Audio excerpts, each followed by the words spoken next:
Marc Belzberg, shalom. How are you? Founder and chairman of OneFamily. We'll talk about the activity and the many things that you're doing.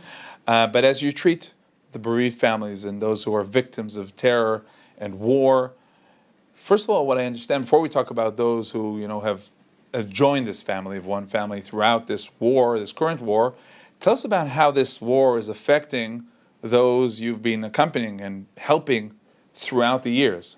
It's an important question because there is a big impact on the people who have suffered the things before, but whether it's the loss of a mother, a father, a brother, a sister, whether they were soldiers who were killed in battle, and their families who remained. New events, a new alarm, a new bomb going off, triggers a reaction, takes them back to the past, and causes the arisal again of the sense of trauma and fear. And so it's really, really important that we maintain the status quo and the mental health of those we've been taking care of for years. So that's what you're doing, basically? You find yourself in OneFamily, boosting your activities for, again, the families you've been with for years? Like we have a dual responsibility today, taking care of the present and taking care of the past. Because OneFamily's attitude is, we're there for you forever. Okay? So sort of taking care of the past, it's one of the activities we're doing now, which is an example of today. Our Shirut Leumi girls, our counselors and volunteers are going to all the houses where there are kids who have lost a brother or sister, mother or father. There's over 1,000 kids that we're taking care of that have lost brothers or sisters. We're going to their houses, bringing them gifts, hugs. We're here with you. Relax, have fun. Camp's coming up in a few weeks. Please God, if this is over. So that's like we rented a bunch of cars, and we're on a big campaign right now just to go to every single house. And that's with the understanding that it could be that this is a kid who his story and the relevant incident happened years ago. Right. But you understand that these days are tough for him, especially, right? Correct. And then the parents as well. I know that we've divided the country, as I mentioned to you before. It used to be divided into 3 parts. Now it's divided into 10 sections after October 7th. And we have a person in charge of each one of the different geographic segments of the country. Each of those people are responsible for calling every single family that we've dealt with in the past, and of course all the new families. But in dealing with the past, they know them, and it's a check-in call. How you doing? You doing okay? Can we help you? What can we do for you? And responding to their current needs. So really, regarding the new families, take us back to October 7th when you understood basically that your organization is going to a whole new story. Right. Correct. Number one, we brought on a new president to scale the organization, to grow it into what we needed to do to accomplish it. Basically, in 1 year, we had almost the number of people who were killed as were killed over the 20 prior years that we had the organization. So slowly, over the 20 years, we managed with the team that we had. Now there's been an avalanche of need that's been created. And as a result of that, we needed more staff to scale up. And I can give you some examples of what we've done for the new people, if you like. And basically, we go to every single Sheva house as we have in the past, but now there's a lot more of them. We've realized that this is an important realization to get people out of their both, I'd say, trauma and bereavement. Okay, we call it traumatic bereavement, because it's a combination of the two things, is to get them out of the country, where they're not seeing the headlines every day of a new person who died that morning, where they're far away from their current environment. And there we take them for a week. We've taken away 1,800 people in the last year and a half, in groups of either parents who lost kids, usually 30 at a time, kids who've lost brothers and sisters, young adults, usually 50 at a time. And we've taken them away to places all over the world with psychologists, at least 3 psychologists with every group, a week-long trip. And in that, they learn tools to take home with them of how to deal with their I'd call it their anxiety, their trauma, their sadness from bereavement. And I guess the most critical thing is the continuity that happens after that. On these trips, they meet a bunch of people like themselves. And that's one of the questions always when I hear about these camps, because one would say maybe send them off to a camp with people from other nations even who have no traumatic stories, But you guys have learned throughout the years that it is important, strengthening, and even uplifting to be with others who have gone through the same trauma, same stories, even though it may, bring back their own pain. Right. The foundation of healing from bereavement and trauma is being with people like yourself who went through a similar thing that you went through, similar age. We're very careful at matching up these groups, okay? And what happens is you form a group that went through this experience together, and then they continue supporting each other because they're buddies now, right? And they go home, and one guy's having a problem and crying in the middle of the night, he can call his friend because his friend understands him and knows what he went through because he also went through it. So there's a huge element of self-support beyond the professional part that we provide, of the group itself supporting itself, peer-to-peer support. And it works at every level. This is from camp starting at the age of 8, all the way going up to grandparents, right? We've started new groups that never existed before. We have now grandparents who've lost grandkids. That never happened before. We have two different groups we have widows with kids and widows without kids. Because again, those are two different kinds of individuals who are going through two different kinds of things. So they have their own groups, their own departments. And we have grandparents whose daughters lost a kid, and they're helping their daughter or their daughter-in-law. What can they do to help the daughter or daughter raise their kids without being too much in their way, right? Understanding the balance. Right, exactly right, understanding the balance. Now, you mentioned the moment, the first moment, at the Shiva, at the home, during the days of mourning. Right. Tell us about those moments, because you really need to be very careful, understanding, but you decided, again, after understanding what the best way to do it is to come during those days. Right. We want to know that they should know from the very beginning they're not alone. Wow. Okay, and we go and we say to them, guys, you're in the middle of a Shiva, you're surrounded by friends and family. The day after that, they're not going to be here anymore. And we're going to be here for you. And then we're going to be here with you forever. And we're going to be back the day after your Shiva is over to tell you to map out the whole family, tell you all the programs we have for every different member of the family, to help you understand what the government can give you. Basically, we will be your guide to dealing with the future and all the benefits that you deserve, both from us and from the government of Israel. You mentioned the special operation, I guess, with going to kids throughout the country. Tell us about the connection with these kids. On the one hand, you can sometimes see them as those who are disconnected. They can go back and watch their, play on the Xbox or watch their cartoons, right, and play with whatever they need to play with. Right. But on the other hand, they're going through really such difficult challenges. Tell us about that special connection with the kids. Right. Okay. I mean, as of today, the head of the youth division decided that what we're going to do is we're going to create a campaign that right now, starting today, we rented a whole bunch of cars. We got all the counselors motivated and signed up. We got all the Shoot Lumi girls that work for us doing it, and all the volunteers. And we're going to every single house where there are kids. There's over 1,000 kids in the families that we're taking care of. Going to every single house to say hi to the kids, to give them a present of some sort to play with, give them a hug. How you doing? And just show them we're here for you. We care about you.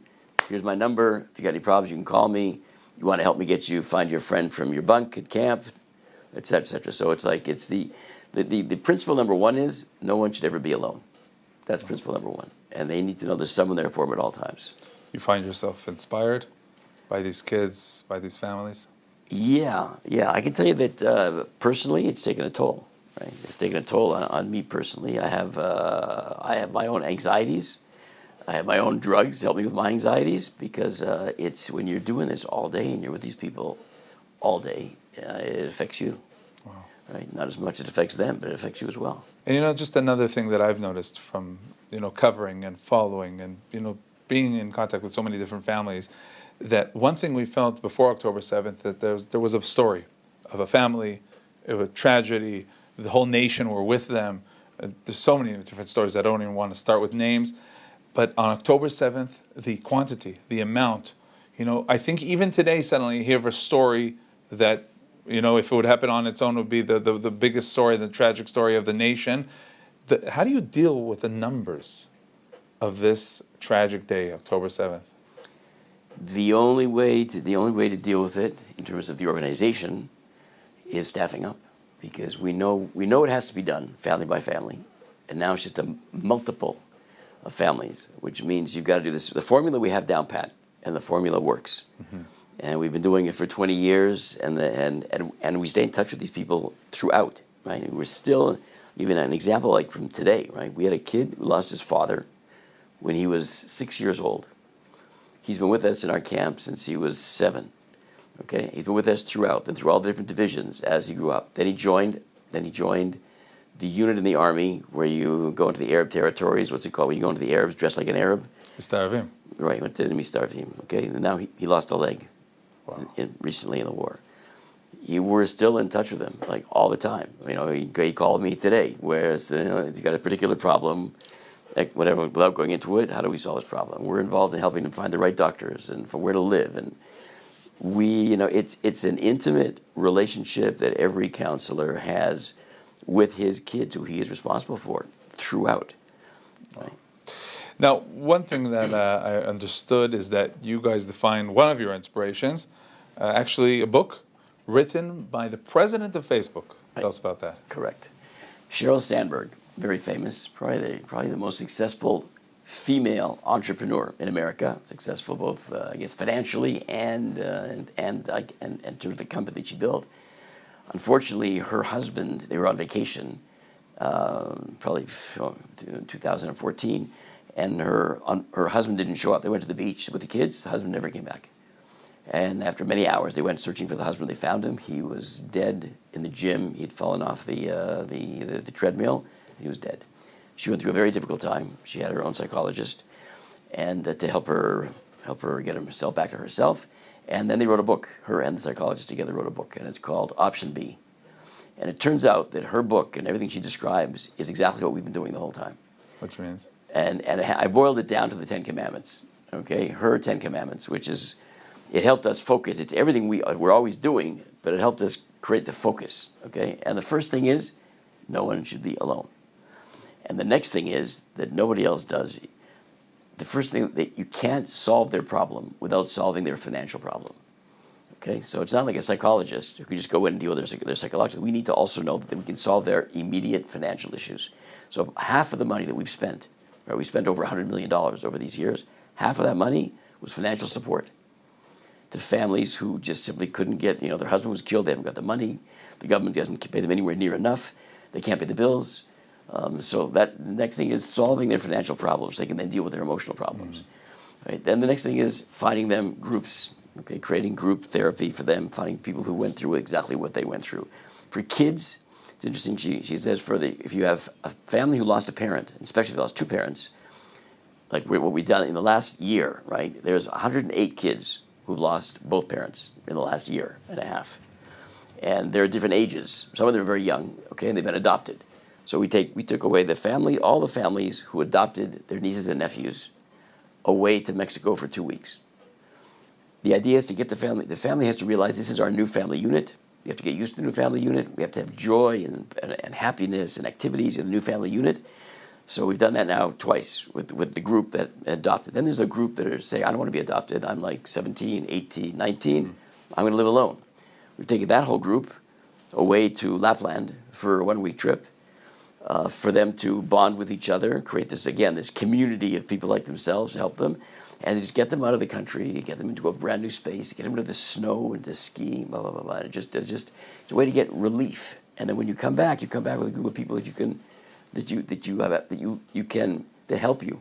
It really creates change. Right. So now all this activity, yep. And you mentioned also the expenses, is happening thanks to the support of really people around the world. And during these days, you're offering the opportunity to come, asking people to come and support and help. Absolutely. Absolutely. The numbers, the annual budget is tripled, okay? And that's at the minimum. It should probably quadruple. So over the years that we spent all this money, it was like very nice, but now it's like we're spending 3-4 years of money in 1 year because of the huge numbers. And thank God the world is responding. People call us. We've actually, interestingly, in the entire 23 years of our existence, we have never had a person on staff for fundraising. Okay, we manage with friends, family, and word of mouth. At this stage of the game, we think we need to hire somebody because the numbers are so big that it just, we can't do it. You know, my wife and myself and a few other friends can't do it by ourselves. So we're actually going to, for the first time, hire a fundraiser to actually approach all the foundations that we don't know and help us collect the funds, because the numbers have gotten out of hand. So everyone's invited to join, Invited. Big help, and, big support, and small. Big and be small. part. Yeah, we have over 40,000 donors who've given, you know, small amounts of money, and we have donors who've given, you know, million plus, 2 million Every plus. shekel, every dollar counts. Absolutely right. And it's not only about financial support; it's also about volunteering, of Correct. course. That's right. We have over 100 counselors every year. They're taking care of these kids, and for the long term, all volunteers get paid nothing, and and those counselors have to go once. They got to call their kid from camp every single Shabbos. Every Shabbos, how you doing? And they got to visit him in person once a month. And they could be, you know, and they have to go maybe to the north and to the south to visit the different kids from their group. And then we have adults who have to. They have to, but they also want to. Yeah, absolutely right. They want to. And the same is true of the families we take care of. You know, we need adults that they can, aside from our regional directors, under them, there are volunteers who take responsibility for different families and are there for them at any time they need them. So all this can be found on your website? Yes. OneFamily. Yes. Marc Belzberg, founder, Thank you chairman, OneFamily. Thank you very much and keep up with the good work. Thank you for your time, and thank you for all the stuff that you're doing for the people of Israel.